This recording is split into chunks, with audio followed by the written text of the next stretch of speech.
الكراتين. ويعبي ايه الكرتون ويعبيها من الحاجات اللي لا يعدي، هو كان يعدي عادي يعني.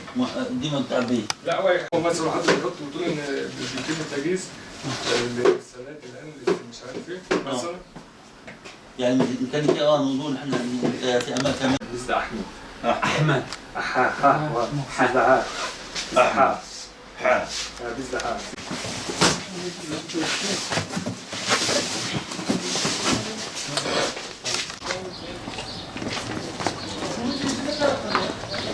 بص حد يكلمهم الف شوف بس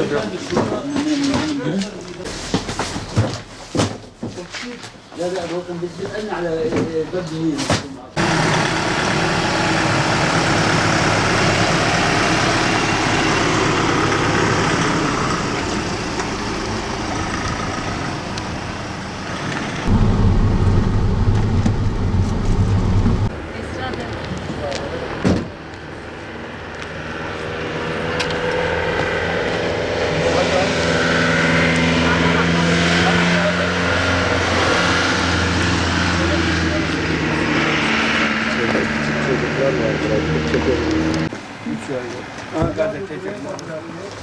Bunlar da üçü köyde, ikisi babasıyla kız da buradaydı. Kız çalışıyor.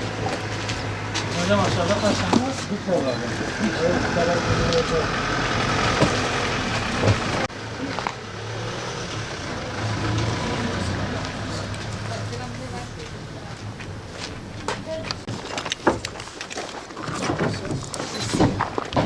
Su isim Ayşe Akkay.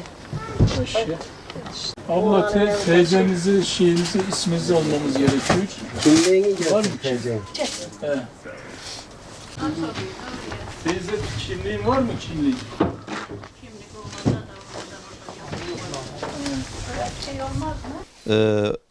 Özgür Ümmet Derneği tarafından bizlere buradaki Malatya'daki depremzede kardeşlerimize ulaştırılmak üzere bağışladıkları 500 kolilik yardım gıda paketlerini Allah'ın izniyle kendileriyle beraber birazdan sahaya çıkacağız. Hazırlamış olduğumuz bu gıda kolilerini yardıma muhtaç depremzede kardeşlerimize beraber dağıtacağız Allah'ın izniyle.